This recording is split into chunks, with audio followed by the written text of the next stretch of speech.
the founder and CEO of the TechMap. I started this a long time ago, and I've been doing it for quite a while, actually.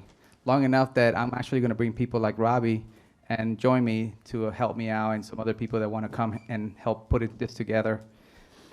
But this thing, we couldn't do it without you guys being here and supporting. We do this a lot to support the community and the startups and people that want to connect with others in jobs and start some companies. So I'm glad you guys are here. And let me go to the next page if this didn't work. So this is me a long time ago, I guess. That was when I first started. And my wife, I guess you probably saw her in the front. We've been running this for a while, and then we had some people take over. But we're back, and now we're having Robbie and other people help us. So we definitely hope, does help having volunteers and people helping us to get the word out and doing this event. The way this event goes on pretty much is mingling, kind of what you guys did earlier, and the announcement, me talking a little bit. We'll bring the keynote speaker, which is Joseph.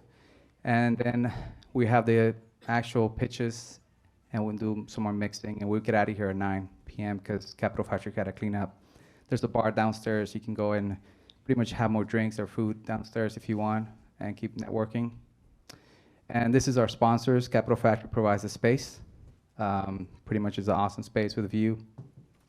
Your Way Sports is actually my wife, nonprofit for volleyball. She coaches volleyball. So I just put her there because she helps me with this a lot.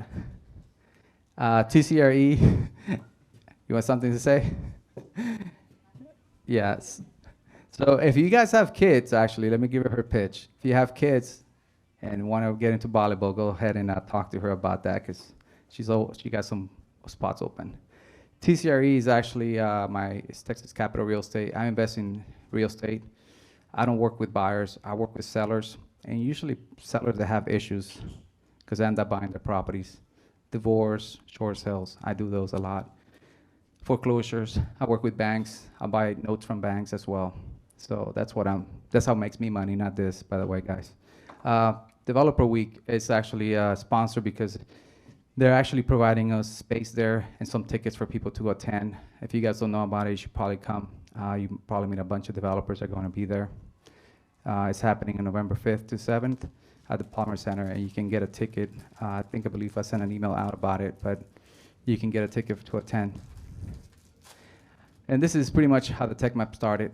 It was just a map with a bunch of locations of where things are happening, co-working spaces, service providers, tech companies, angel investors. So that way people know exactly where to go and find those. From there, we expanded, and we did this event that we have. You guys have a tag. So the color dots are basically just telling you what you represent and what people should go after you. So if you're a developer, you're going to be having people go after you, especially entrepreneurs, because they're looking for that CTO or developer that can code something for them. If you're green, an investor, I think everybody's going to talk to you because they want your money. So yellow media, you come after that, I guess, when they want to grow their companies. And blue, I think most of you guys are probably entrepreneurs here. Let me ask you, how many of you, the first time you guys come here, first raise your hand, please. Good. All right, appreciate you guys coming. Hopefully you come back again. And so this is why we created the tech map, where you have actually different color dots on actually your profile as well. Kind of talks a little bit more about what you guys do. We don't want to be LinkedIn. We actually have people create an account through LinkedIn because we want to curate the data, not have fake accounts. So if you get your account disabled or something, it's because you're fake, and so we delete it. But other than that, we try to make sure that you connect with, people that actually exist, not just anybody. And we started creating meetups, so we have groups. We had so many issues with Meetup. Who knows if Meetup is going to be around after, I don't know how many people heard about what WeWork is happening and all that stuff. But WeWork bought them out, and Meetup is trying to wonder if they're going to split up or what they're going to do. But if they don't come out of it, you can use our platform. This is the job. Actually, this is the companies where all that list that you saw the maps. So you can see the list of the companies and what they're looking for, as well as the job list. And then we have the tickets. So if you sign up to our event, you will see the tickets and you have members list. This is how you check into the event, and that's how we know you're for real. If you have a picture. If you don't have a picture, we'll disable your account. If you went to our event website, you can see this, who is attending the event. You can connect with people there as well. And you can make an appointment through our calendar, and they'll get a notification saying, hey, this guy wants to meet you. This is how you actually create business, because you do the follow-up. Want to make sure people get successful in doing stuff. This is how the profile looks in our page. If you fill it up and people know what you're looking for and what you're good at, people will connect with you and want to hang out with you more and probably take you out for drinks, especially if you're a developer. And you can chat. The chat is just in beta right now. We're trying to explore if we want to keep it or not yet. And the format pretty much for tonight is, like I mentioned, we have the keynote speakers for 30 minutes, 5 minutes Q&A. Then we have the pitches, 5 minutes and 4 minutes Q&A. And then we'll break off after that. And we'll cut off the presenters as well. So I'll bring out Joseph Kosher, if you guys don't mind, to the front, and he can talk about himself. He's been here several times, spoke, and he can tell you how successful this event has been. Great for everybody that's here and for him and for the community. Thank you, guys.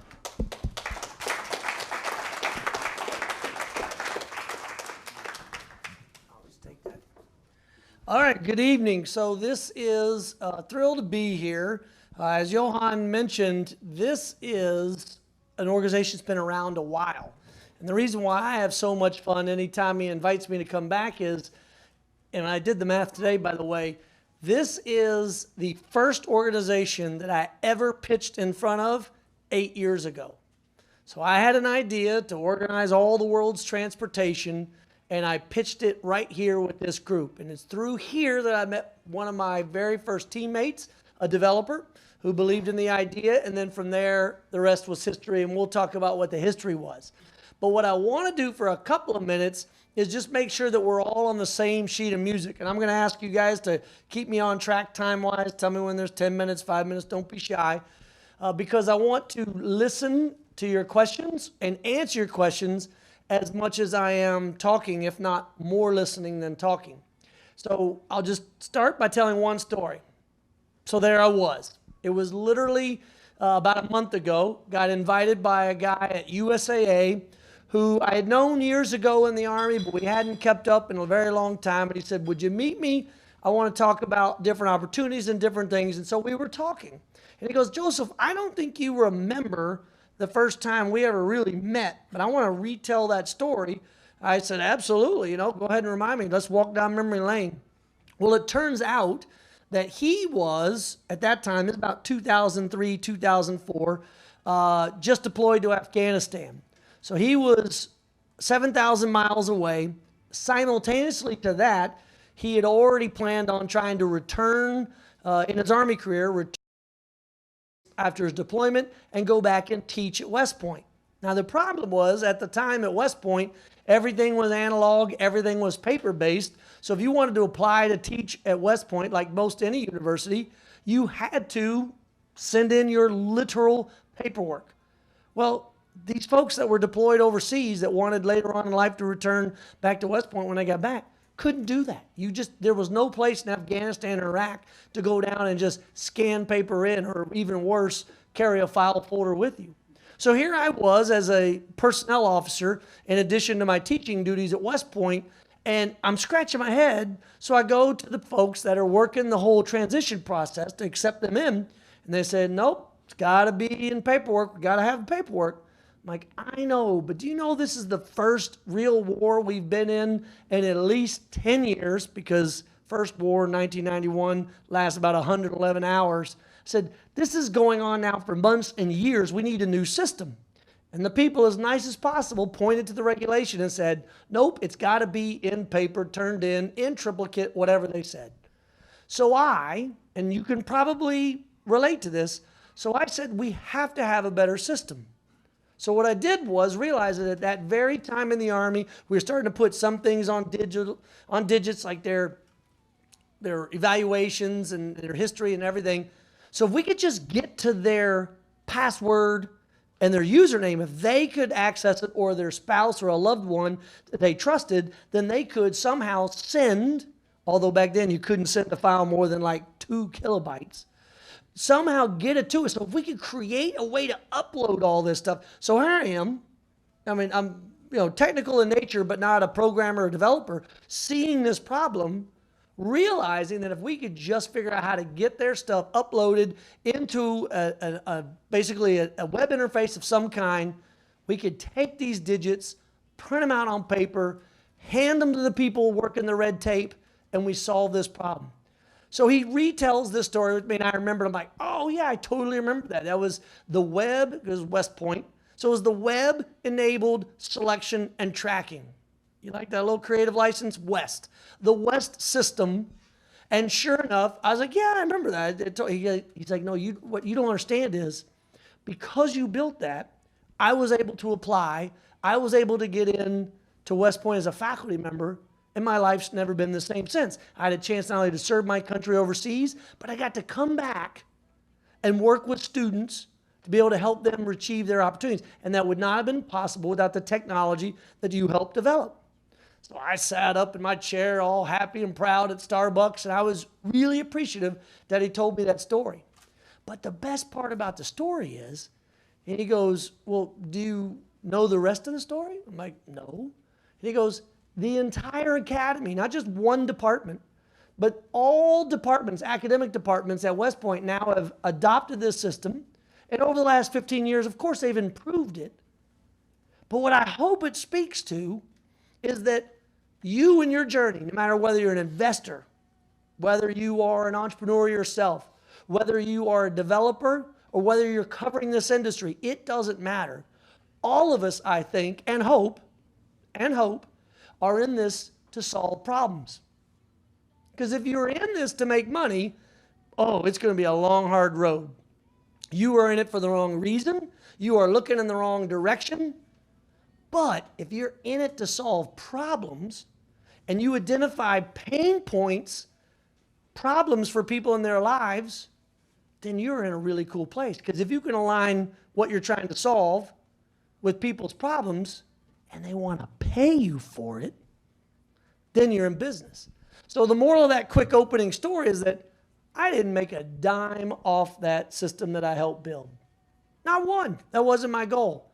But now people like Greg and all the other officers, they got to return to West Point to teach, to achieve that part of their dream because of something that we built, me and a team of really smart people. That's what it's all about. And that's why I've had a lot of fun. So that eye chart that you see there, and I apologize, I'll summarize it really quick. I spent 20 years in the United States Army after graduating from West Point with an aerospace engineering degree. So I kind of get the technical side of things. But then in my Army career, I had experiences that were both building teams in the muddy boots Army and the stuff you see on TV, but also what we call the strategic Army, or the operational Army, trying to figure out what the future looks like. So it's thinking big ideas about what we need in the Army after next and how all that comes together. And then in between there, a couple of trips to Iraq, kind of mixing it all up, where it was literally a startup. When they dropped us off on the hillsides in Afghanistan and the deserts of Iraq, they just said, go figure this shit out. Just go figure it out. Build teams where you need to. And anything that you need, come back and tell us. And if we got it, we'll give it to you. And if we don't have it, well, then you just need to figure it out on your own. That's what entrepreneurs do. They solve problems where they see them. So at the end of my 20-year Army career, I'm at the Pentagon, and then I get stationed down here to run Texas Army ROTC up here in the building. That's where this story comes to now, 8 years ago tonight, for this month. I had an idea to organize all the world's transportation. I wanted to make my commute seamless. But again, I didn't do it because I was trying to start a company. I did it because I had just spent 14 months away from my daughters, 3 of them, who were in middle school, and I had to catch the 8:17 bus. It came about 8:17 every morning, the 23A or the 23C, it didn't really matter, so that I could get to the Pentagon on time. But here's the crazy part. While I stood at that bus stop, I watched car after car pass me by, and they all had stickers in the front window. that had Pentagon, parking privileges. And I thought, there's got to be a way for me standing on this bus stop with this phone in my pocket to be able to signal to those people how to get from point A to point B that I wanted to go their way.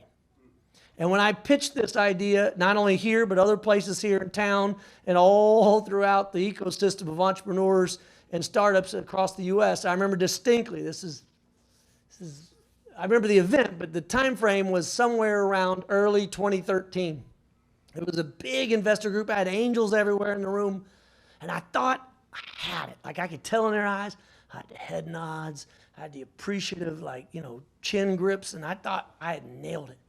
And then finally, at the end of this woman stands up, she raises her hand and said, "Yes, ma'am, what can I help?" She goes, "Okay, so I get the whole, you're going to seamlessly bring together buses, and that links in with cars, and this car share, and this car-to-go, and this bike share, and all this stuff.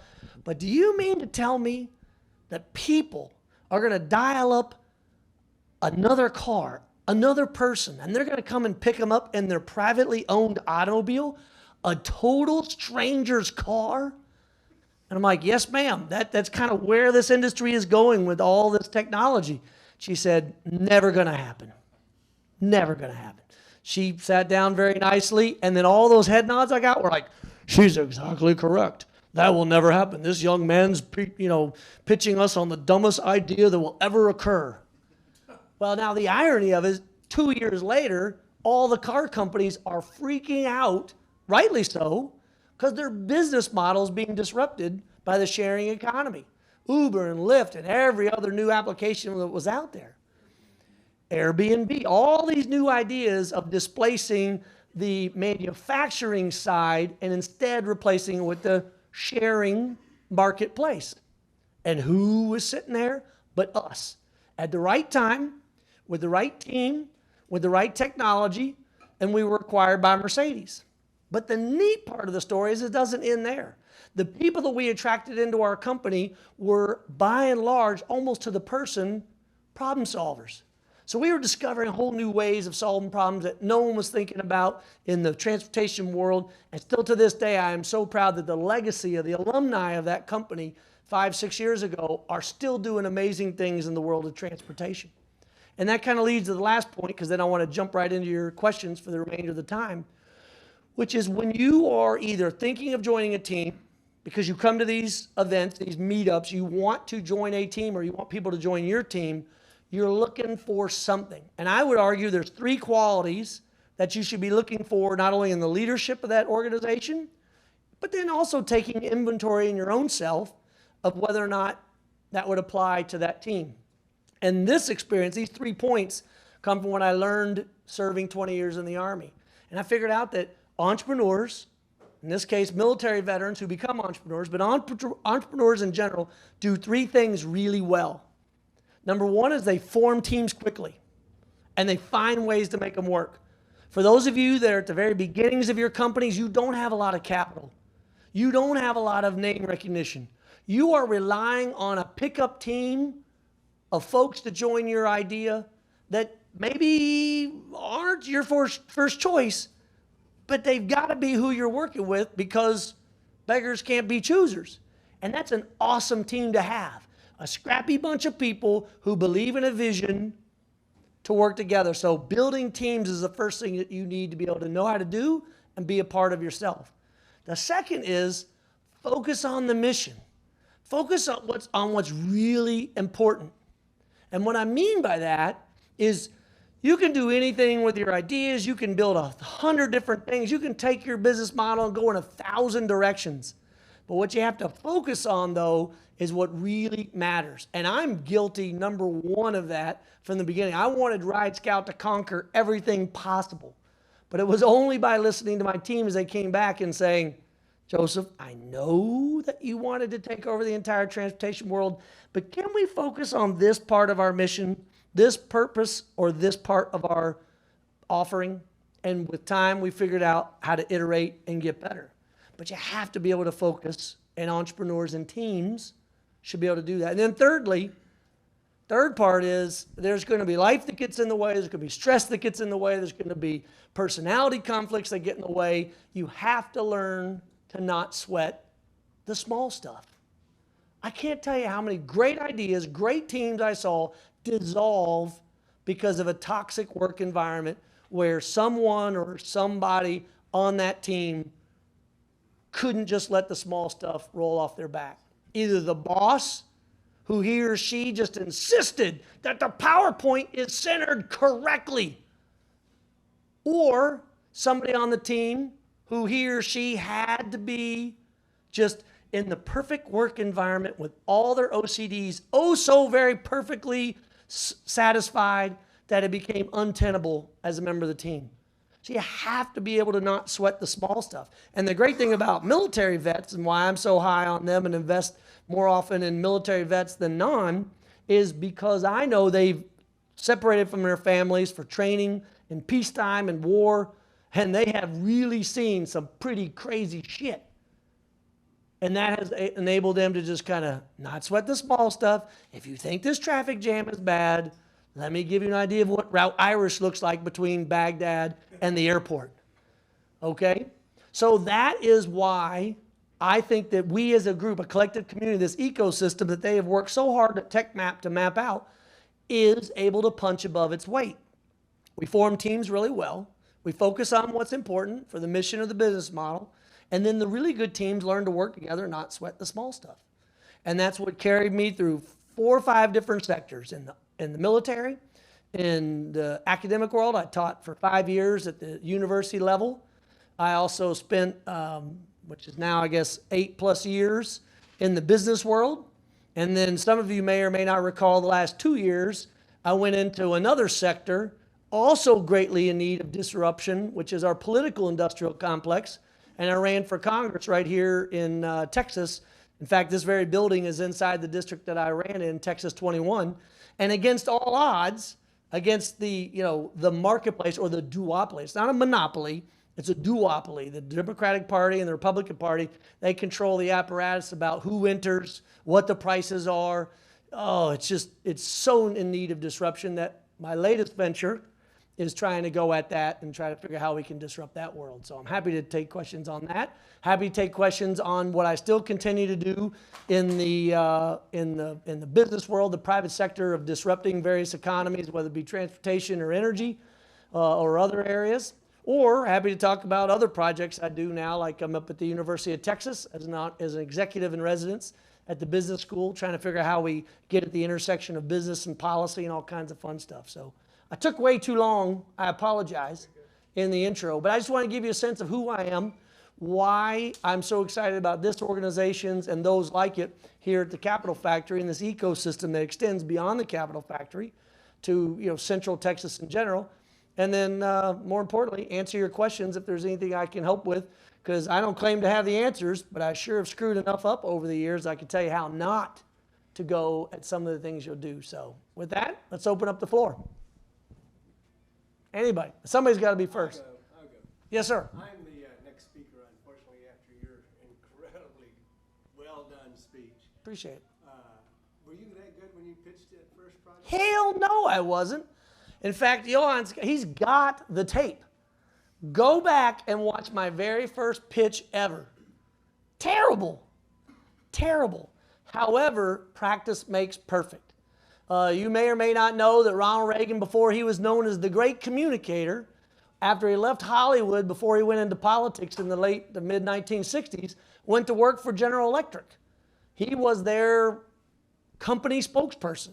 And what he did was go to all the GE plants all around the country and just talk about basically the CEO's vision for where the company was going. So that's pre-internet, obviously. It's pre-internet, pre-media. So they had to have a way to communicate their vision. And so Reagan went out there, and he was a Hollywood actor, and even he struggled in the first few years. But I will say this about the ability to pitch, and I'm going to take your question, I'm going to pivot it to what I really hope you carry away, which is if you cannot communicate the idea of your work, of what you're working on, and that tree falls in the middle of the woods and nobody hears it, damn, that's a shame. And yet there are some CEOs, some CFOs, some founders who are so proud of their idea, and yet their personality or their ego gets in the way that they insist I am the founder. This is my idea. I will pitch it. And man, within 5-10 minutes, all the investors or the judges or whomever, wherever they are, have already started checking email, looking at their next point on the agenda, and that idea dies on a vine. Communication might be one of the single most important qualities of any early team. Because the idea of Ride Scout was not invented by me. The idea of Ride Scout was invented by every person at a bar at 2 o'clock in the morning with a napkin scratching it out on the back going, well, I can't afford a taxi all the way home, but I know the blue line will get me halfway home, and then from there I'll end up at this stop, and I could probably take a taxi, and I'd estimate it'll be this much. That's all I did, was see it all the way through and execute the idea, but more importantly, had a team around me that gave me great feedback on how to best communicate the idea. And that is important. You need to videotape everything that you do, get honest feedback from your folks. In all of our companies, we called it sunshine, butterfly, and rainbows. That's how we began any after-action review. Look, okay, before I tell you how you did on that pitch, let me just tell you, sunshine, butterflies, rainbows, you're a beautiful person, wonderful. Is your ego built? Great. Now let me tell you, you mumbled. You used the word so many times, people started to count and make a game of bingo out of it. That is the kind of feedback that you need, and you only get it if you're willing to listen. So thanks for the question, and appreciate you letting me turn it into something else. What else? Yes, sir. Well, Matt, let me go in front of you real quick with the plaid shirt. I should have read your bio before. I remember where we met was here, and I was actually won a big contract at Cargo about a couple weeks right before you. Nice. Where you made it. Yep. And they're part of the Daimler. Oh, yeah. Anyways, my question is kind of follow up to what you're talking about, right? So I'm a techie thinking about have a product, blah, blah, blah.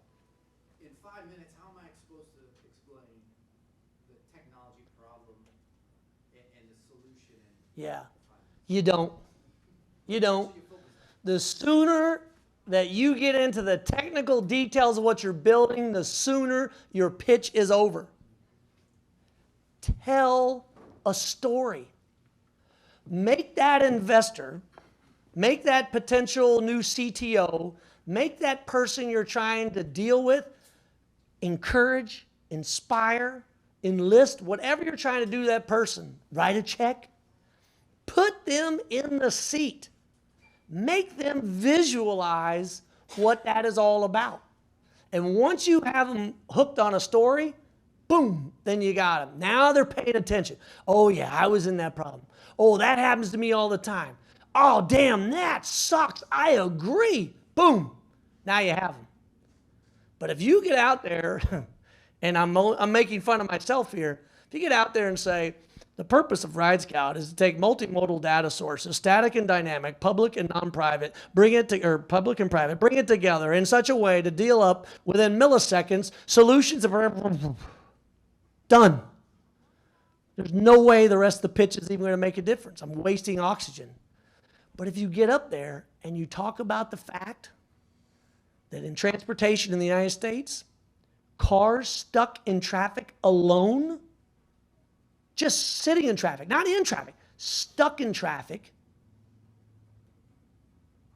burn through over 1 billion gallons of fuel every year in the United States. And I, Joseph Kopser, used to serve in the United States Army. I was in Iraq. We were essentially protecting oil fields so that that oil could be extracted, put onto ships, sailed halfway around the world, processed through refineries, and then stuck in your gas tank just so you can sit in traffic and burn that fuel. No way was I going to sit there without trying to do it. And if you begin stories with why you're doing it, whew, you got them hooked. You got those investors or those potential partners or those folks hooked. Now, you may not get them. They may wiggle out.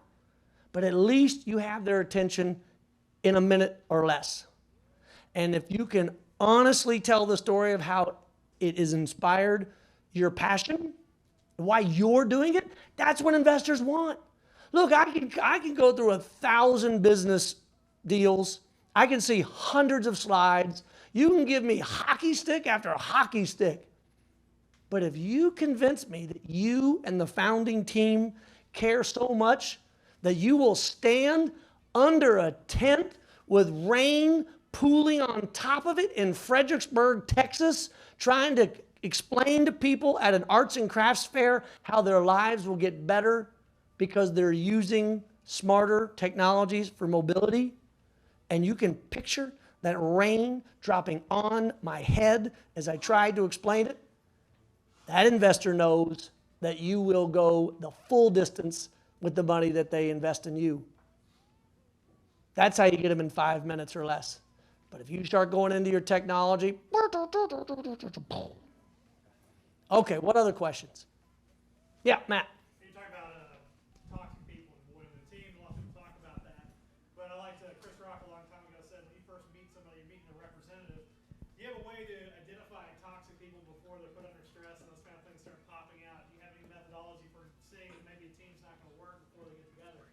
Or do you just have to put them in the grinder and see what happens? No, I mean, by the way, anybody that tells you that you can size them up that quickly, I can't say they're lying, but I mean, I've been fooled so many times by people that you got to go through time and distance. But there will be indicators. There will be markers that will let you know along that journey working with him or her what's going on. And by the way, trust your gut. Your gut is pretty good over time of knowing what's happening. But it's so important to talk to other folks. I tell everybody, to include my daughters who are now 24, 21, 19 as they grew up in life, you are the average of the 5 people you hang out with the most. You are the average of the 5 people you hang out with the most. So the sooner you can get around those other people that are in the life of that person in question, so go meet the boss, go meet the spouse and the family. Or if you're thinking of hiring somebody, bring him or her to dinner. Bring him or her and invite their friends.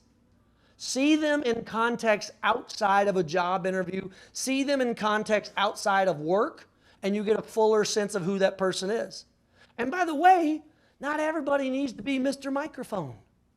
Introverts are welcome. They're highly encouraged in a lot of organizations. My wife right now, as much as I love her and 25 years of happy marriage, if she had this microphone in her hand, it would be like a flaming torch, and she'd drop it so hot and run out the side door. She does not like public speaking. So you can't use a one-size-fits-all cookie cutter when you're evaluating people, but toxic leadership, especially because it'll ruin a company, it'll ruin an organization, you should be the key word, and I've been burned a couple of times, you should be able to sense it by getting to know the people around that person, and then just hopefully being a good receptor of all the nonverbal clues. But a track record helps.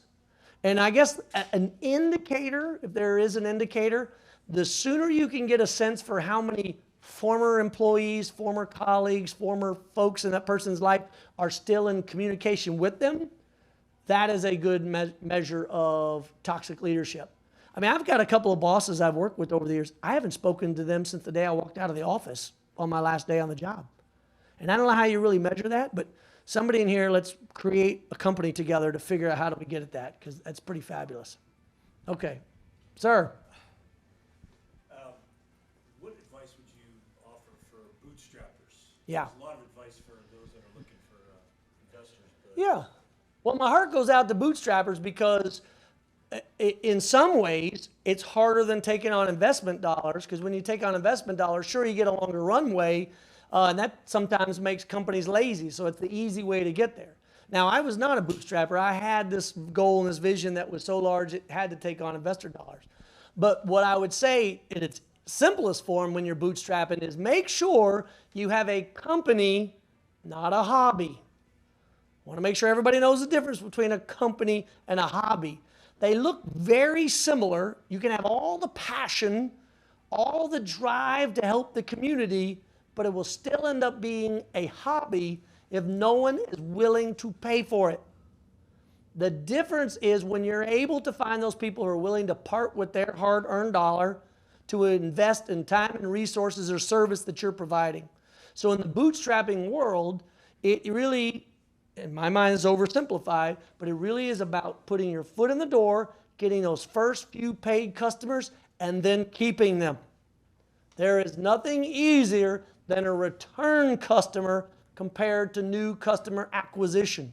And if your service is one that enables routine return, if you will, of those customers, then you're in a great spot.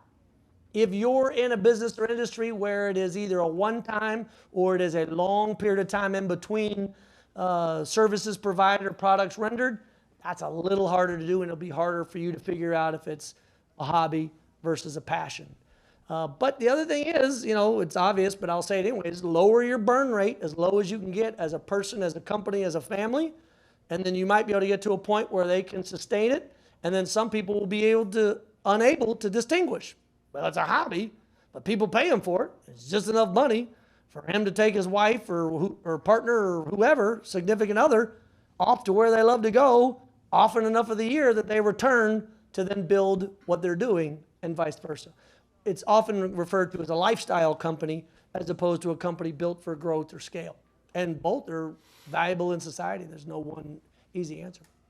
Other question? Yes, sir. You've done the full life cycle, right, with Right Scout. You started, you raised money, you exited, all of that, right? So I'm pretty sure there were some mistakes along the way, some pain. So what are those key things or key mistakes? Had you had to do it all over again, what would you have done differently now? Here's my favorite thing, design. Oh my gosh. If you don't have someone who is skilled and gifted at design on your team, and I don't mean technical design, I don't mean like artistic design, I mean design of all types. Design is an industry, is an academic, is a discipline unto itself. So just make sure you have someone who understands design. My favorite picture is of a park, a city park, that was designed beautifully. If you can imagine a city park with blocks, intersections on all sides, and then there is a north-south path, and then there is an east-west path. It is beautifully designed, supposedly, and it's got trees here, there, and bushes everywhere.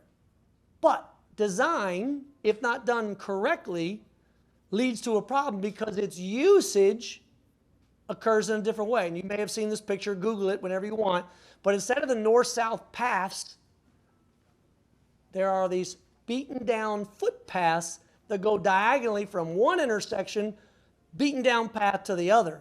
So there's a difference between design and usage. What I didn't understand early in the days of Ride Scout is that I'm just not good at design.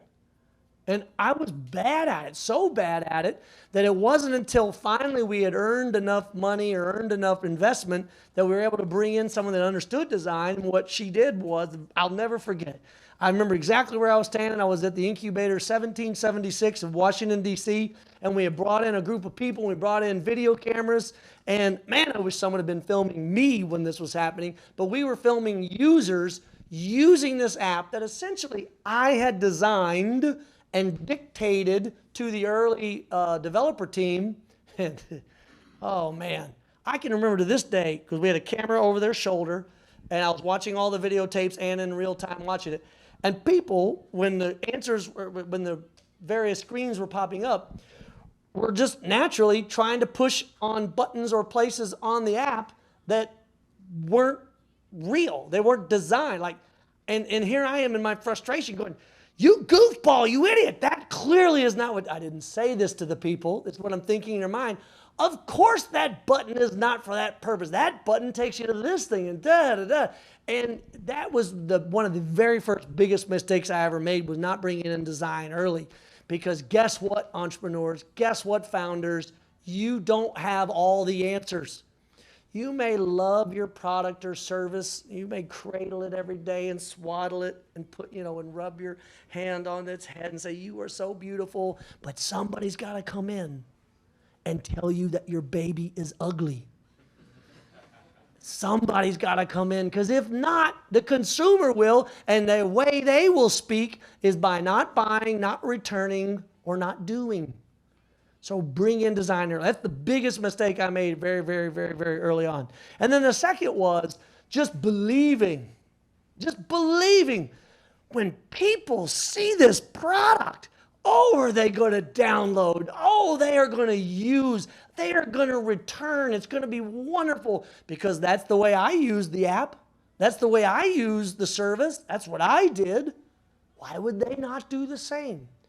But I didn't really have an appreciation until we brought on the professionals on the team that helped us think through the full use experience of the service.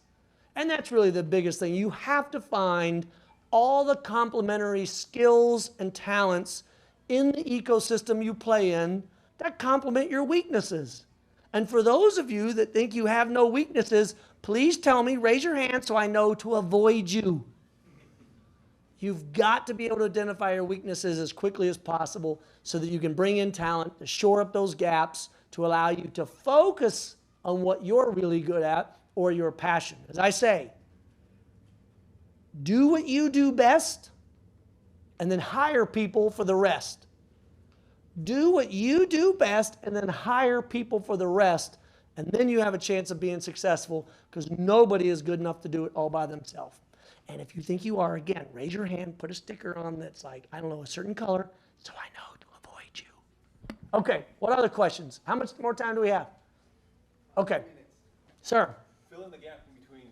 I like what you said, and I agree with you got to get that early scrappy team. Yeah. Who just believes and they can do whatever it takes. Yeah. But then you also talk about the mistakes that you make until you bring on people that are actually really, really good, right? Talk about thank you. selection early on. Yeah. And oh my gosh, I mean, I know this is being recorded, and I want to be very clear to the early teammates of Ride Scout and Going My Way. I didn't know what I was doing either, and you were smarter than me on all of it. And so I want to be very clear of what I'm trying to say. But what I mean is that, especially in a marketplace like we have today, a demand for talent that is so high that the prices that we're paying right now for talent and skill are just astronomical. They're off the charts. Like, I even wonder today, could I even build Ride Scout in the year 2019 versus the year 2011 in the time that I did it because of the price of talent. But to fill that gap, I still believe, and I will say this to the end, that leadership and character, two things that go hand in hand, that leadership and character make up that difference. Because here's what's going to happen. You might have a good team, a scrappy team, the best team that you can afford, and they're good, but they're just not quite the team that you know you need, and they hopefully admit it too, to take you to that next level. But through leadership and character, you can inspire not only those people to get every last bit of talent out of what they can provide, but then be available to that next tier of talent, whether it's in marketing or sales, growth hacking, technology, you name it. You know better than me what your needs are and who you're going after. But if you can convince them, just like you have to convince investors, and just like later you'll have to convince consumers that this is something that you believe in and is going to solve a pain point, then you can bridge it. So just to give you an example, I probably went through, in the Ride Scout context, and I did it similarly in the political industrial complex, 2 or 3 different waves of talent. They were all good at what they did, but they were a different team at a different time, at a different level, at a different cost for a different goal. And you just have to be honest with all of them the whole way through that the idea is bigger than the person. And that's a very wishy-washy answer maybe to your question. There is no exact answer how to bridge that gap, but I bridged it with 4 different teams. I mean, the team that I met here tonight, that I met 8 years ago at this event 8 years ago, was the first of 4 different teams that took us all the way through to the point of acquisition where we finally were able to sell the company and be in a spot where we were able to then really bring. Once Mercedes bought our company, we went from 4 engineers to 17 engineers in about a 6-month time frame. So it's all relative. And leadership and character, I think, is what will, bridge that gap. It's cliche. I know it's cliche. Maybe if you don't drink, it's especially inappropriate, but there is something to be said for, do you want to hang out with that team? Do you want to have a beer with that boss? Is this a group that you will go through long hours, long trips with? And if you can't picture yourself doing that, I'd rather have somebody that I enjoy being with at the 75% solution than someone who is a genius that people can't stand being around. But that's just me. Everybody can be different. All right, we have time for 2 more quick ones. I'll go rapid fire. Sir? How did you build how would you build a team when you had limited funds? Same way I did in my political campaign. So up until now, we've been talking about the team around the first company I did. Let me talk about the most recent company I did. So limited funds in a congressional district that was so tilted to the other party that nobody was going to take a chance, nobody was going to believe it. In this particular case, I had to validate the idea, and there happened to luckily be the Kickstart equivalent of politics called CrowdPack. So I went out and kind of had a little demo, had a little video, had a little blurb about who I was and why I was running. And then in that particular case, I was able to start the conversation. And what I mean by that is it was literally 1 beer at a time. Just like I built Ride Scout the first time. Met the very first person. Okay, so you're in the political world. You've been a campaign manager. Here's what I'm trying to do. What advice do you have for me? Well, they gave me all the reasons why I shouldn't run. But then they said, but if you do run, here are 3 names. And then I would seek out those 3 people. And it was a conversation face-to-face after a good phone call. And then kind of get down into it. And I went through person after person. I mean, it took me months on end until I found my very first chief of staff or campaign manager. But I wanted it to be on the human side, i.e. see the person face to face. I even brought my wife. You know, you go back to identifying toxic leadership. I brought my wife out to meet this person who was going to run our organization for the next 2 years. Because in many ways, I was going to spend more time with him at work than I was going to spend with my wife at home. So I wanted to make sure there was at least some kind of mutual respect or chemistry. So there is no magic answer for how you find those people. But you just have to trust your gut, but you also have to do a whole lot of interviews and figure out if it's a good fit. So, and in the early days, without money, like I say, in my campaign, we had nothing to pay them except for a promise that together we can go out and raise money, and you'll know within the first 30, 60, 90 days whether or not we'll be able to do that. And then from there, we just build, and we just build, and we build. Other question. We have time for one more question. Dun, dun, dun. Sir, yes. Well, for example, you had a disruptive idea. Mm-hmm. How will you overcome the obstacles that you will have, like conflict of interest that are in every industry? Yep. You will find those kind of people that will. Yeah, so there we were. I'm in the transportation world. I'm trying to connect together all the world's mobility, buses and taxis and car share and bike share, trying to find partners all over the United States. And we got an interview through a friend of a friend with the head of the largest taxi aggregator in the United States. 250,000 taxis on his platform. We were just so stoked for this meeting. We get into his offices in Alexandria, Virginia, big conference room table, all wood and nice, because at this point, they were cornered the market.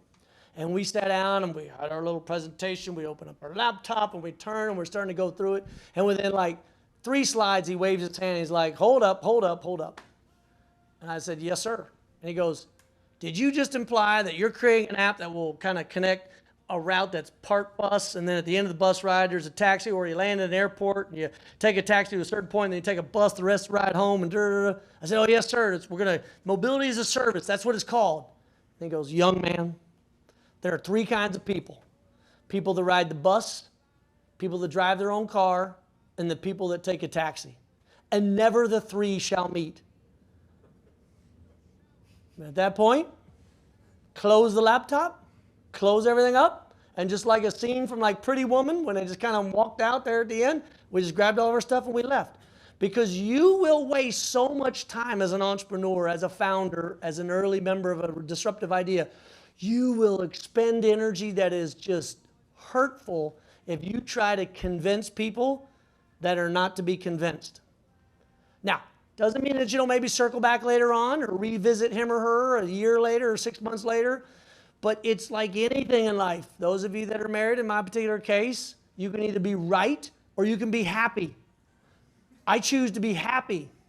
So I will admit defeat on arguments often with my wife. So in that particular case with the taxi guy, I could have argued for hours with facts and figures about how right I was, about how wrong he was about the future of mobility.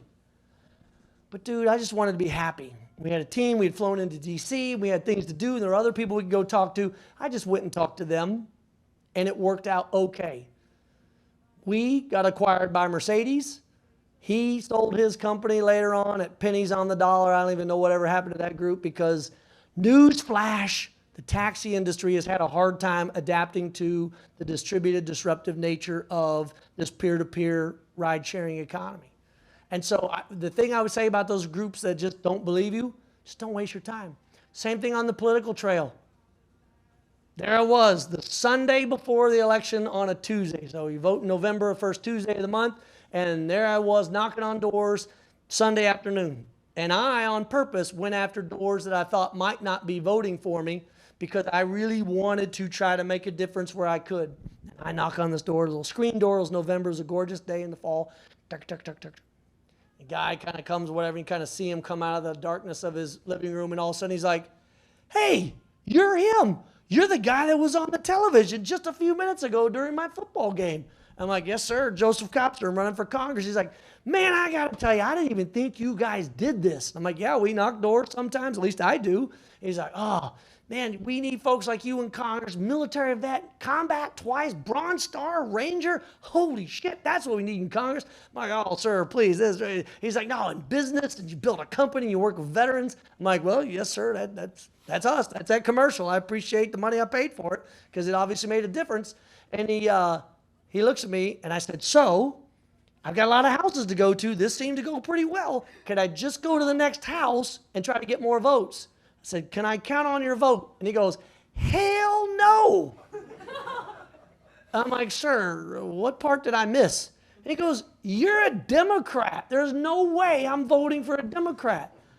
I'm like, "Sir, we just talked about all the things we had in common and how much you like the biography, the life I've led. Why?" And he goes, "Nah, you're not going to be able to get there and do anything on your own. You're going to be a slave to the blah, blah, blah, blah, blah, blah, blah, blah." And I just said, ugh. So you know what I did? I turned and left.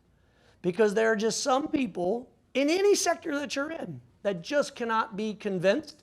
And you, as a passionate co-founder, someone who just knows your idea is the most brilliant thing ever, will beat your head on the wall trying to convince that one person when the really good marginal rate of return on your time is to leave him or her and go for that soft, squishy middle of the bell curve in any industry that you're in and gobble up as many of those people as you can.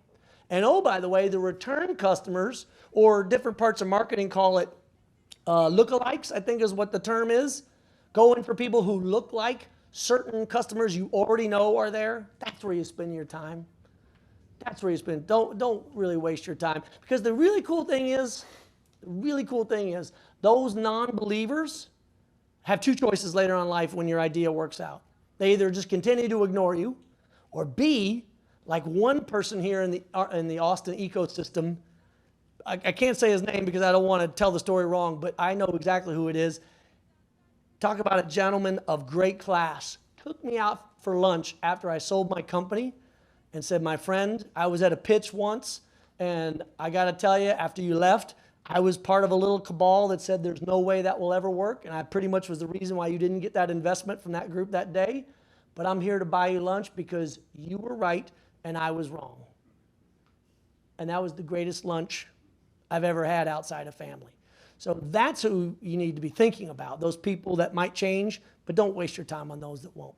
So, okay, I'm getting the hook. Bottom line is keep doing what you're doing. Focus on what's important. Build great teams. Don't sweat the small stuff.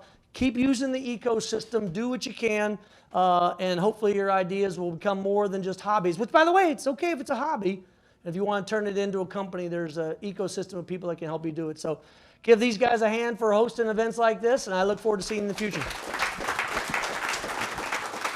I actually have a question for you. A question for me. I got a question. So, Wait, can we get a picture from behind? I always like big groups. This is a big group. Can you take the picture from behind while we're talking? the question I have is, how many times did you go back and forth for Damm and Chrysler to buy you when they made you the offer? A couple of times. A couple of times. A couple of times. You didn't take the first offer? Nope. No. Nope. Very simple. So it was like that scene in Pretty Woman where, if I remember the scene where Richard Gere basically makes everyone leave the room because he wants to just talk to the boss, because he wants to know what his motivation is, and at the end he says, I want to build ships, and Richard Gere figured out a way to help him build ships. So I had all these lawyers, all these finance guys, they had all their lawyers, all their finance guys, and we just couldn't reach a deal, we just couldn't get there. So they left, and I called the CEO that was representing the division from Mercedes that I was across the table from, who I knew and I admired his work and everything else.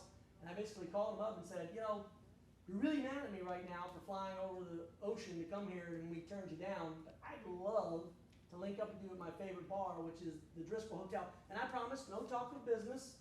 We're just going to talk about the future of mobility and transportation because, you know, as not necessarily competitors, but as colleagues trying to reform, change the world.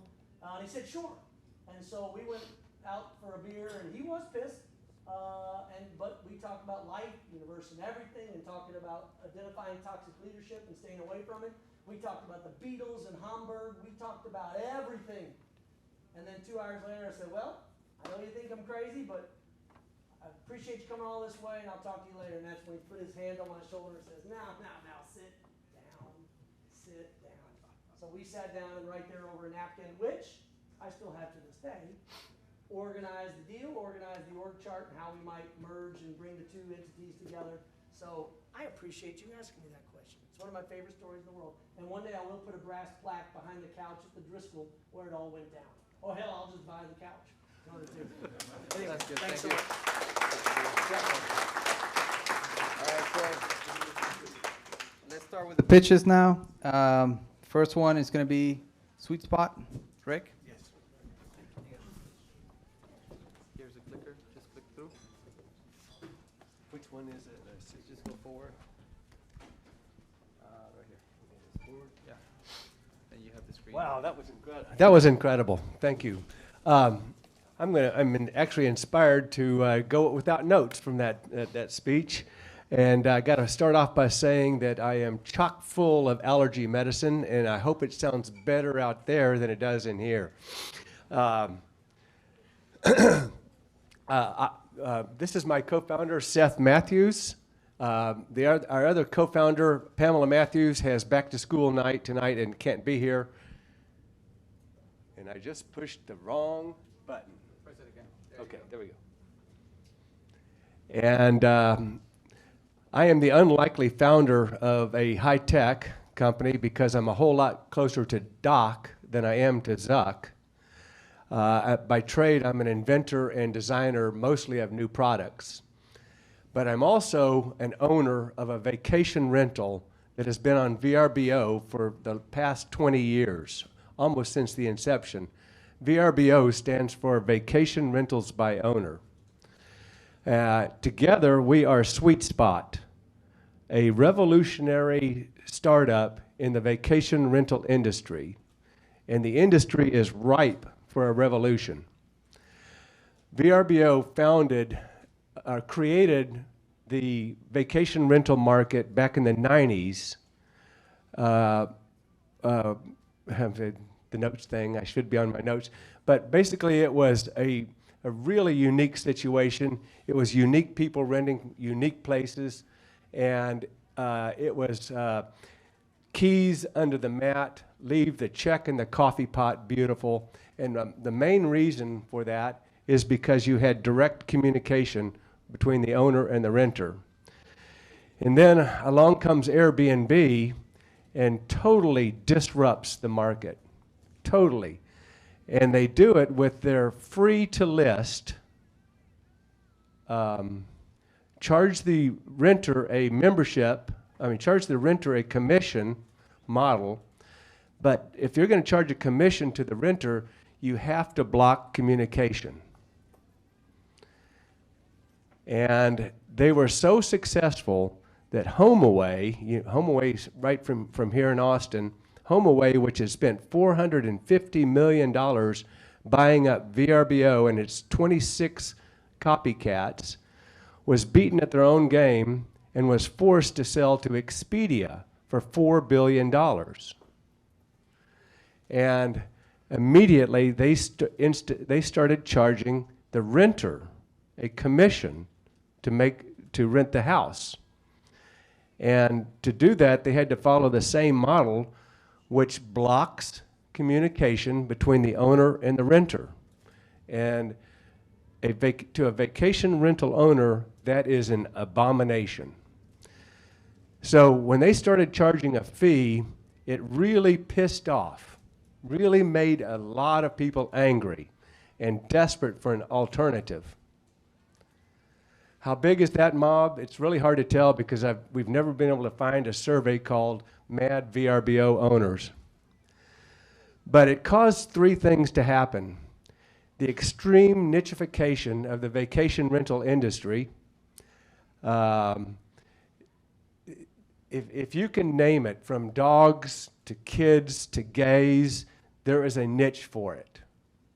And niching is not successful because VRBO was always universal. And it was worldwide. Another thing that has happened is that it caused a handful of companies to create websites that were just like the old VRBO. You pay a fee to list. There's direct communications between the renters and the owners. And they're just not very good copycats. And then the third thing that happened, this is my place out on the lake, we've been told to create our own website and then SEO the hell out of it. It's called independence in the alt VR market. And that bullshit advice, that advice is actually what caused me to think about it, because no matter what you do, no matter how much you pay, you will never be found unless you consider page 5 being found. We've done a lot of research and we've never found a single website before page 5. So that's the founding principle of our idea, is that we're going to create a union of the hundreds of, it's hard to say how many there are, but we think there's about 150,000, maybe 200,000 that have created a website, and a whole lot more that would create a website if they thought it would do them any good. There's something else on that slide. Okay. And we're going to, we're not going to do the whole Tam, Sam, Psalm dance right now, but we think we're going to be able to get 150,000 owners that are ready, willing, and able, in fact, eager to pay about $500 a year to join our union. And now let's talk about our platform, because everything we're going to do is going to be different. This is what everybody's platform looks like. The same exact pretty picture. Where do you want to go? When do you want to go? And then everybody follows that with a list on one side or the other in a clunky ass map. And you have to scroll and click and scroll and click and scroll and click. And the reason why they all do it this way, is because everybody does it this way. We're going to be totally different. We're going to be 100% map-based, and there will be spots on the map and an encouragement to just go zooming. There will be a search bar, of course, but you just go zooming around, and you'll see in that top, I wish I had a pointer, but that's what happens when you hover over a spot, is 6 pictures pop up. And that means that's 6,000 words. And then if you click on that spot, it opens up our revolutionary property pane on the side. And everything that you need to know pops up immediately. You don't have to scroll through anything. And you can see immediately, hey, you know what? The dates aren't available that we thought we wanted, but if we shift over a couple of days, it's actually going to be cheaper and it's available. We call that our super calendar down at the bottom. And then there will be a link to go to the owner's website for direct communication. And then another founding principle is that everybody charges a flat fee to be a member of a listing site. So why do these two places pay the same fee to be on a listing site? Looking good then. We're going to do it different. We're going to charge an average, a daily rate, and we call it give us one night. Another thing that everybody does is they hire a call center to handle sales and support. We're going to use the gig economy to grow. So that's what we have. We have this really cool triangle. We have our union, we have our revolutionary platform, and this really cool idea to grow. But what we need is another solid triangle. We need a captain. We're rudderless, because I'm right now the CEO, and that's not a good position.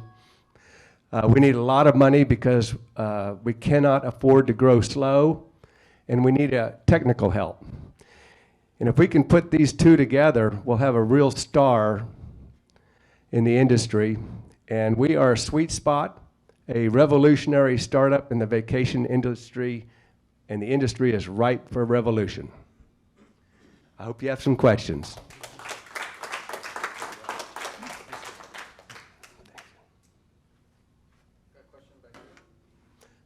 I hogged the whole 5 minutes, so Seth is going to do the Go ahead. Yes, sir.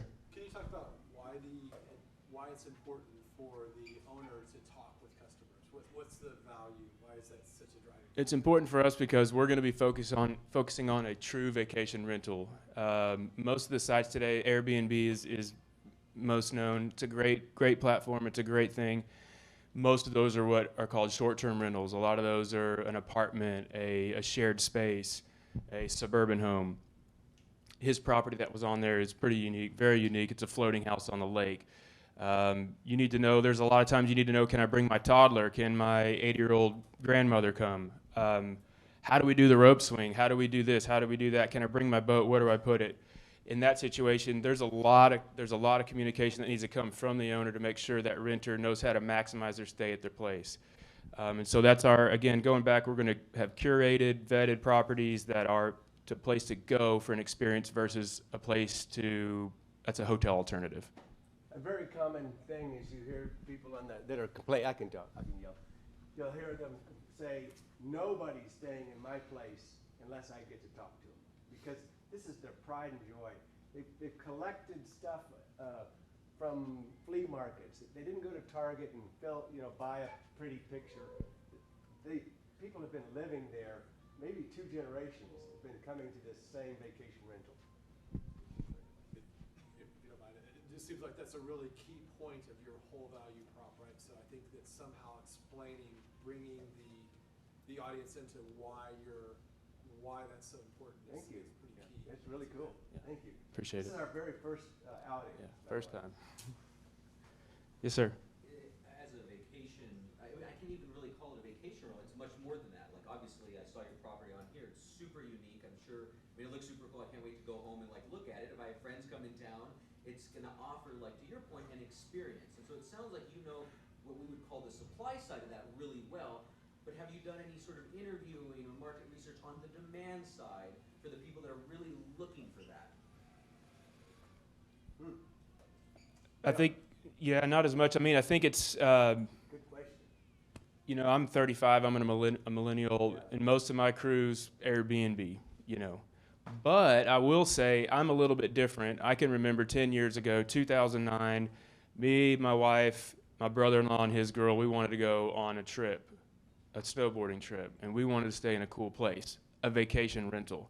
And back then, there was one way to do it, one place, and one type of inventory. But getting sidetracked, I think a lot of it is going to be a little bit older demographic, probably 40 and up. Yeah, And let me take another part of that.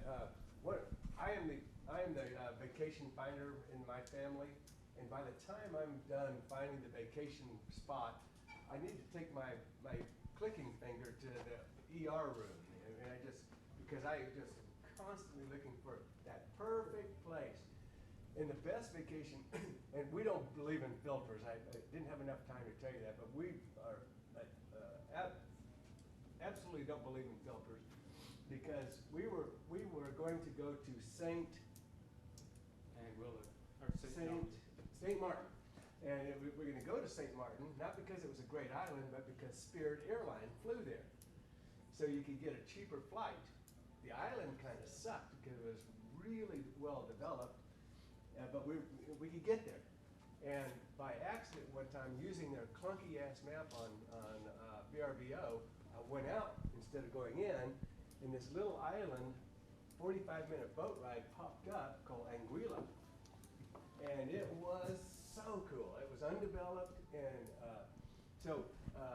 that's why we think, that's number one, is we think map searching is we think the renters are just going to love this. Love it. Yes, sir. I just I'm sorry. want to offer up some question. perspective. So I have a two-sided marketplace, and I use maps with it, and I found that it's a responsive website, so it works on mobile. But I found that when I had maps with a lot of data points on it, it really slowed down the loading of the maps. So make sure when you're moving forward, you start getting more data points on the map, you're probably going to see a big slowdown. Well, that's why I went to a static map, and then a click on the map, and it'll take you to an active map. So that's why I did that instead of. Well, we when you definitely need first to talk opened some it more up. about that. Yeah. One of the interesting things about, right now you'll hear all these numbers about 6 million places on Airbnb. How we doing? Time out. Out? Out of time, yeah. Take the last question, go ahead. Okay, so 6 million on STRs on Airbnb, 2 million on VRBO and all this kind of stuff. I'm sorry, Verbo. The sweet spot of the vacation rental industry was back when VRBO had about 150,000 places. Life was so good for me, and life was so good for the renter. So our market, we're probably never going to be like Realtor.com with 1 billion dots on there. We're not going to be a 2 million, I don't think, unless something extraordinary happens. Okay, thank you. Thank you. I want to get Rena out. Ooh, that was hard. I just wanted to play a quick clip of Joseph back 2013. Yeah, no sound though, for some reason. Anyways, I'm gonna go ahead the next presenter bring her out here. But yeah, I think he's right about the mapping. It slows it down. Rena is the next presenter. Come up, please. Yes, I will. Thank you. There you go. Can we see the whole slide? That's what I have. How come it's like that? It's not the whole slide. That's the whole slide. The picture probably was too big. Or maybe it moved. Because originally it was there. Like that? Yeah. Okay. So let's do that. You want pictures or video? Okay, there it is. Okay. Doesn't matter. Hi guys. My name is Riina. I'm from Finland and I'm very excited to be here. Are you excited? Yes. Yay!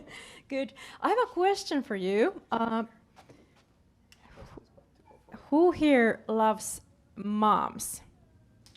Raise your hand. Who loves mothers? Almost everyone. Yay! That is cool. And I'm gonna tell you. I'm gonna introduce you now a completely new way to improve the quality of life of mothers.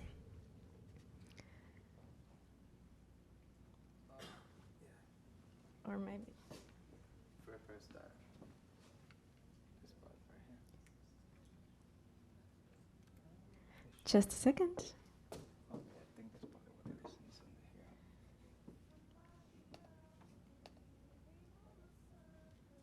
It's under here. So pregnancy and childbirth often result in changes for a women that are difficult to deal with.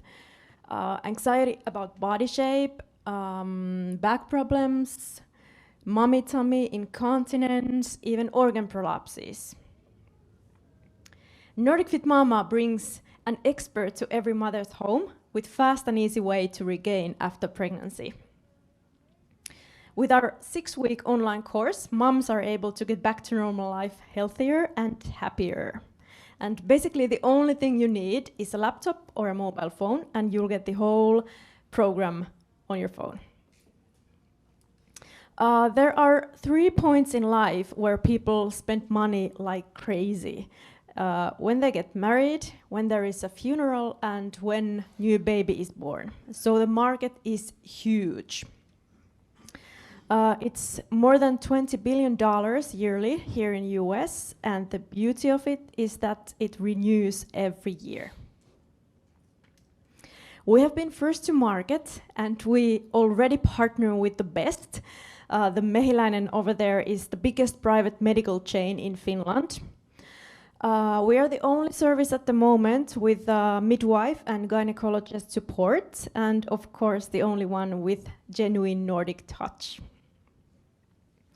The revenue model is one-time payment at the moment, around $150. And what I would like ask from you guys is help, because at the moment we are organizing a pilot program here in US. So if you know moms, if you know influencers, if you know companies who target audience is moms, please feel free to share that information with me or contact them with me, because yeah, I would like to have moms in our program to go through and get some real feedback. We have competitors, of course, which is good because we see that then there is a market existing, but actually not that many online. So basically what we do is that we teach moms a new time and cost efficient way to regain their bodies after pregnancy and childbirth. We are now available in Finland, Canada and Ireland, piloting here in USA and in UK at this very moment. We have been developing the service for 3 years now. Here are some financials. We have been heavily in development phase for last years, but we will move to a scale up phase. So within next couple of years, the revenue will come. Here's our team. The team consists of 3 women and 1 man, and that handsome man over there in the picture is an investor who came on board on February this year. Our extended team consists of experts, and of course we have a fantastic advisory board. So, to sum it up, what we do is we bring the world's best maternal health care available for every mom in the world. We have been highly successful. We have coached over 5,000 moms at the moment, and yeah, I will be happy to help American women as well. So thanks for listening, and feel free to ask questions.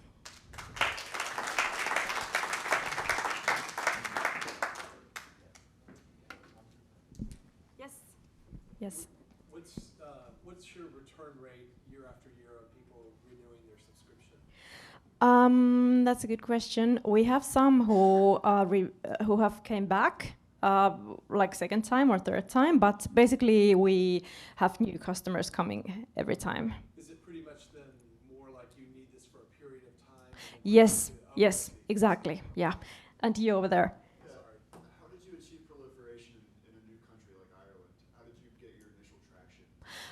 In Ireland, we did a thing called soft launch. We have Irish partner doing digital marketing and stuff for us, and we just went there and launched our product, and revenue just started coming. It was really, really easy in Ireland. But for example, in Canada, we did this kind of pilot, actually 2 pilots, and also quite big market research to see if there is something that we should know, if we need to do some kind of local adjustments, cultural adjustments and stuff. So that is how we approach. Sure, but is that through partnerships? Was there a partnership like a hospital? At the moment, actually, my partners were university students who did the research for me. But at this first point, we could have partner, or we could do it on our own. But if we would come here, for example, we would need a partner because otherwise marketing costs would be too much for us. Yep. So what kind of partner are you looking for? What is the buying experience? How would a mother find you to know to buy you? Yeah, good question. It could be basically anyone who shares the same target audience. In Finland, we have this medical chain. I went to New York a year ago, and the city of New York was really interested, and also a big media house was very interested. In Finland, we have been discussing with a private daycare chain. So basically, it could be anyone. Of course, it could be. It has to be a partner who shares the same values and stuff, but you know, basically there are so many businesses who are looking for new income through digital stuff. So yeah, we're open for many things. Yeah. Does your program bridge from maternity to postpartum, or does it start at a specific point postpartum, or how does that work? The program is intended for moms after their what is called checkup, 6-week checkup. So basically it's better to start it sooner than later, but we also have moms who have given birth like years ago or tens of years ago. If they have not done anything for their core, the exercises will benefit them. Can I ask a follow-on to that? So do you have anybody targeted to that you could maybe partner with to hand off your customers to for ongoing type program if yours is just limited to a certain time? I'm not sure if I understand your question, but So you said that your program is for a specific period, right? yeah. So 6-week period, you Yeah. said, right? So what happens after that 6 weeks? Do you have like another company that's maybe a fitness company? Oh yeah, that's a good question. In Finland we have follow-up course, so we of course would like mothers to join that. But in English we have only this at the moment. But in the future we will of course translate all of our courses and programs in English. So and also we have partner in Finland who have digital kind of training services who we just cooperate with them and tell our mothers about those courses as well. Have you reached out to like yoga places to maybe partner up with? Because I mean, I'm sure they do some kind of similar exercise that you guys are doing to pregnant mothers. Yes, I have. And the partner in Finland is actually Yogaya. I don't know if you have heard about it. It has a studio in Los Angeles as well. But yeah, yes, we have. Second part question. Is there some sort of medical claim that you make about the results of this course? Another good question. We are now actually right now doing the very first research in Finland, and we have gynecologists and physiotherapists and midwives who recommend this, but we don't actually have proof yet. But we are doing it at the moment. It's just the thing that we are not getting any money out of it, so that slows that kind of thing down because we have to do things that creates us income. A simple question, like when I heard, I'm curious whether you've heard, what kind of feedback on the name you've heard in the States? Because when I hear Nordic Fit Mama, my immediate reaction, oh, it's for Norway, for Sweden, for Finland, like I have that association with that just by my knee-jerk reaction. But obviously you're trying to capture the much bigger market. What's been like the reaction to the name? I'm just curious. A very good question. We haven't had any reactions yet because this is just my first time here, and we're doing the first pilot. And I actually have now like 20 customers in the pilot program, and I'm creating the questionnaires for them, and I'm gonna put that question to the questionnaire as well. That is really good point. Sure that this is not like the program. Yeah. Yep. Thanks. A lot of employers have health wellness programs that you get money back if you do certain things, and insurance companies also have kind of kickbacks like that. Have you reached out to any of those?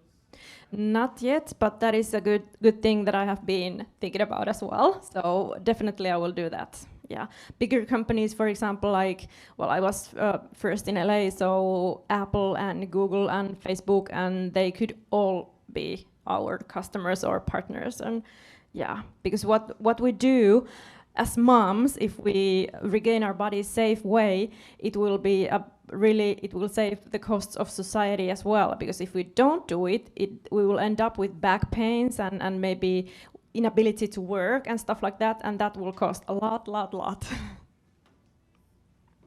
Is any? I know you're actually pitching to a lot of guys here. Yeah. They all thought, you know, maybe There actually are no women here.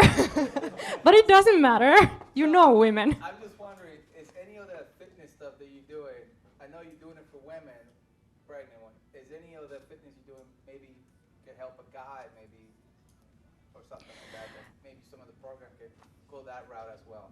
In the future, yes. But we have actually quite a lot of man customers, because we have men buying our service for their wives, for example, which I think it's lovely. It's really, really good.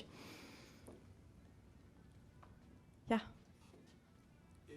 Maybe it's me, but it might have been nice to hear a little bit of a story from a woman who really was transformed by what you were doing as part of your pitch. It would have personalized it maybe a little bit more for you. Yep. Point taken. I could tell my own story. I realized it when Joseph, when he was speaking earlier. Thanks. Okay, any more questions? Well, thank you guys. Appreciate it. Thank you. So you're actually from Finland, right? Yeah. Okay, so you first person that comes from Finland and pitches here. That's awesome.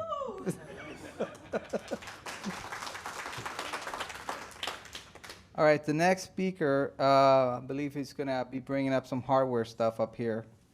You please come up here for a second. Yeah, I can put it up there.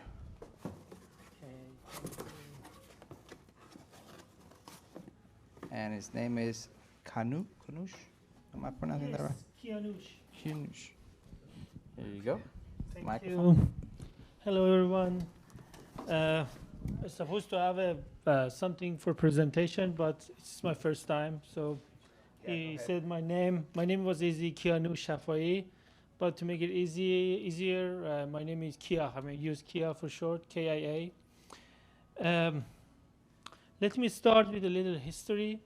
So I came here to United States like 5 years ago with my family. Before coming here, I had a small startup for 8 years. So I was making hardware and software for university.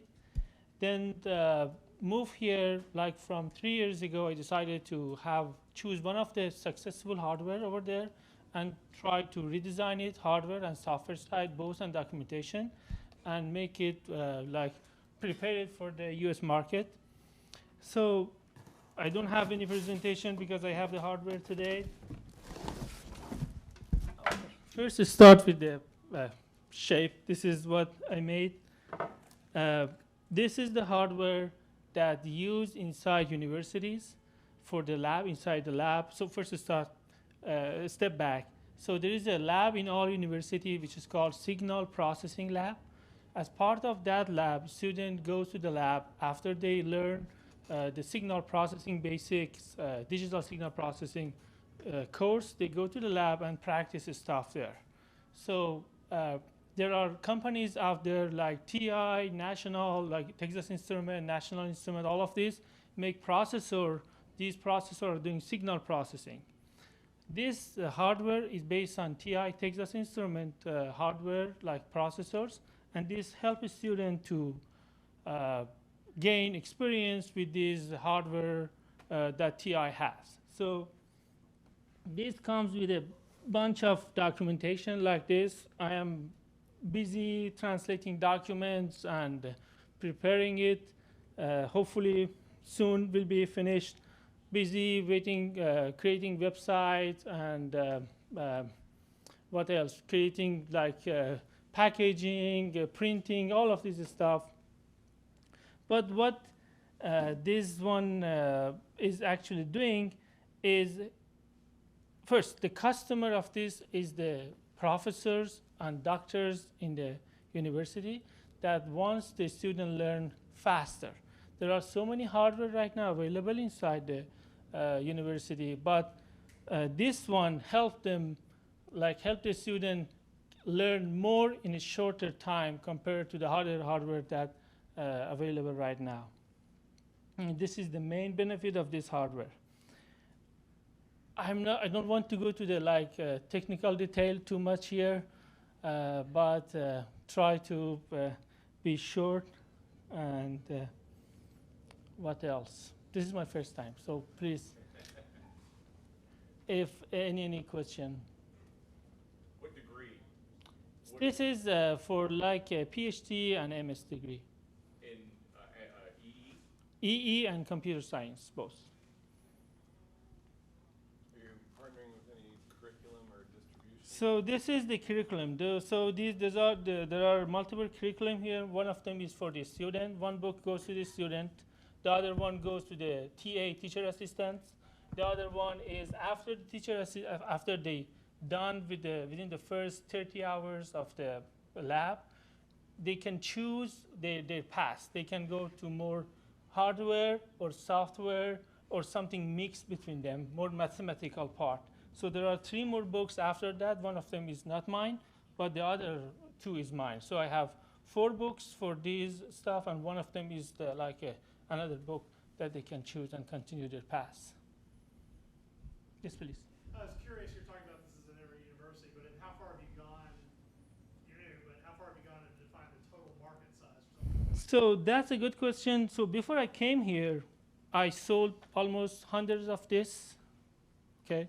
So I have this feeling that, okay, I can do more, but I was in Iran, and I felt that we are isolated there. I mean, I can't do anything, okay? So I had this opportunity to come outside Iran, come here to US. Now I'm thinking that I can sell this. I haven't done any thorough market analysis right now. I have talked with professor here, over there, and I found out some university they have because TI presence here in the US, some university have good stuff, but for some others is as bad as what I saw in Iran. I mean, there is nothing there. So I believe there is a good market. But I am alone 1%, so working with hardware, software, try to build the stuff first and then go to the market. So I'm slowly become closer and closer to that point that I think I am ready to go to the market.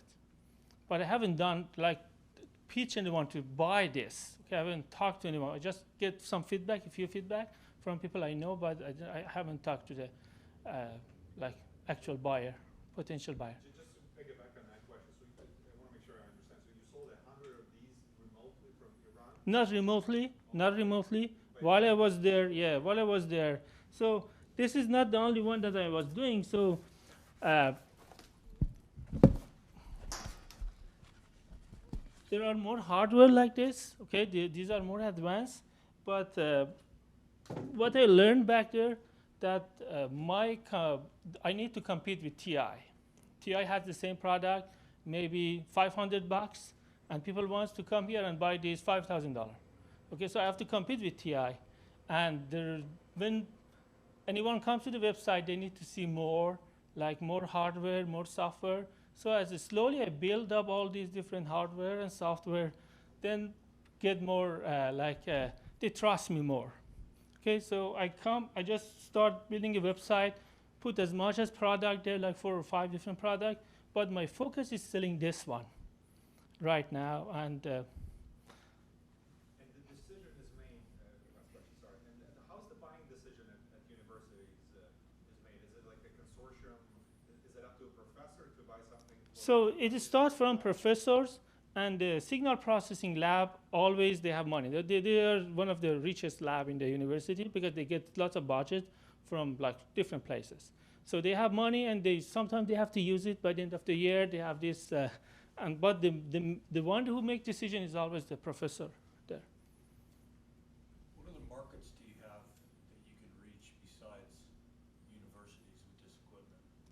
So I can say some, because learning signal processing is a good market. So one of the things that I did before, I was teaching also, going to university, teach them, going to the companies, teach them, and then I was able to do like, do project for them. Like this was the marketing for myself. So it was, teaching is a big market for the signal processing. But after that, I found out I can use this instead of me going to the university. They can buy this and use it there. I'm not sure if I can answer. I did answer your question. So what are you looking for? Like, are you looking for an investor? Are you looking for somebody to buy your product now? So this is a very, very good question, and I thought about it a lot. That do I need an investor? Do I need what I need actually? But what I need, I guess, in this point is just a little more time, finish the product, and then maybe market. Maybe those who are inside university, some professors, start selling them to like a few university, and then start from there. But I'm not sure if I need money at that moment. Do you have a mentor or anyone helping you No. process here? No, no. So I had before, I had a team, but here I'm alone. So I just do it myself. 5 years. Very good English. Thank you so much. So I'm just curious, what is your manufacturing setup as far as like, I mean, you have like a distributor or something? So because I like produced this before, manufactured this before, but I need just the shape and the look was like old. So I redesigned it. Some parts I sent to China, some part here. So this has like lots of 3D printing stuff. So like 50 3D printing part inside this. I 3D print myself, or there are hardware inside it. So when you go to market, I mean, what is your plan for, mass production? So I have produced this before. So I was always thinking I can go to market much faster. But I know that I have to produce this. So I always try to think about the production part. So that's why it takes longer than it should be to finish this product. Are there any patents on? No. I just like to go and after, but I mean, I don't have time till now, yes. I need to do some patent about it, sure. So is this something that each student is going to need at the university? So the way it works, like usually there are 10 or 15 students come to the lab for each session. So each 2 of them or each 3 of them have one of these hardware, and they use it in the lab for the like 3 hours, 2 hours that they are in the lab. Yeah. So patents are very important. Can you talk about the use of this equipment after someone leaves the university setting? Is there uses for it after, or is it just solely focused on learning the skills? So I try to like make sure that I'm focusing on just learning, because there are so much other hardware available, and they're super cheap compared to this one. Okay, so I can't compete with those. But this one is just for learning. And the other hardware, you spend like 50 hours. With this one, a student spend like 30 hours instead of 50 hours to learn the same skills. So if you want to summarize, you may be disrespectful, but what is the core problem you're trying to solve? Are you trying to solve a time savings or the cost savings, or what exactly is the core problem? So learning more in a shorter time. Just signal processing in the lab. Someone is willing to pay for that? I mean, I believe so, yes. I think that, after I talk to customer, I have more confidence on that, but yes, see, there are different customers. Some professors, they know enough. They don't need anyone give them the hardware or the curriculum. They already made the stuff for themselves. But there are so many that they don't have anything. They don't know how to start. They don't know where, because this is very complicated. This is stuff, if you go to like TI website, you have to read 5 PDF, each 500 page. And then after that, you have to read them one more time. Then you know, okay, now this is the start, this is the end. What is your, how many of the products do you have currently that, I'm assuming that you have to sell right now, I should say. So right now, I have 5 products. I have 5 products ready to sell, but I'm not ready to sell 4 of them. I just want to focus on 1 of them, but I put all 5 in my website because 2 more, I need to translate the document for those 2 also. And 1 of them doesn't have the document yet, but all these hardware I have sold them before coming to US. So I think your scope, more than just universities, there's a lot of tech schools. Sure. A lot of smaller. Yeah, exactly, community groups. And I'm familiar with signal processing and the challenges. But there's such a wider verse capability with who you can be approaching with this.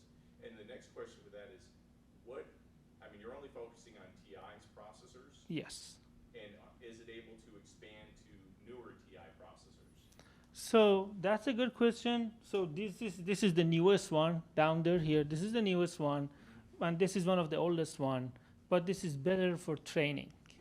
So this is like if you go from Intel, you have Core i7, and you have one very old one.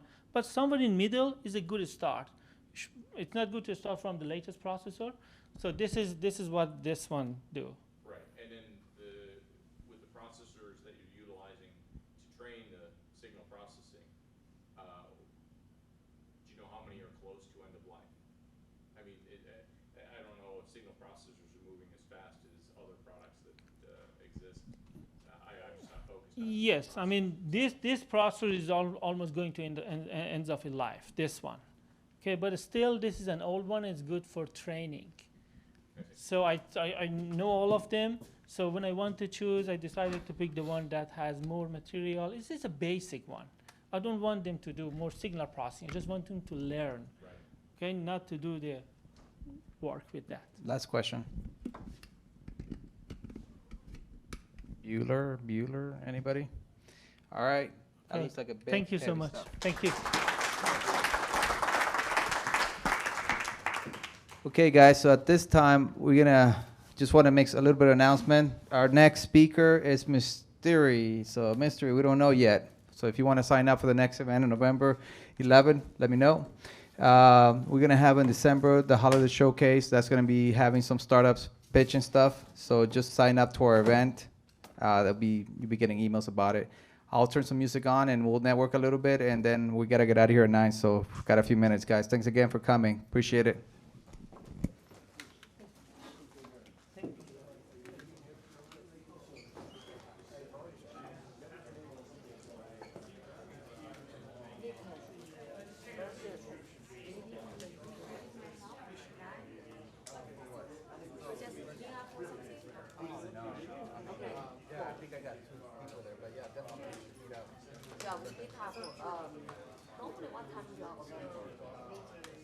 Morning.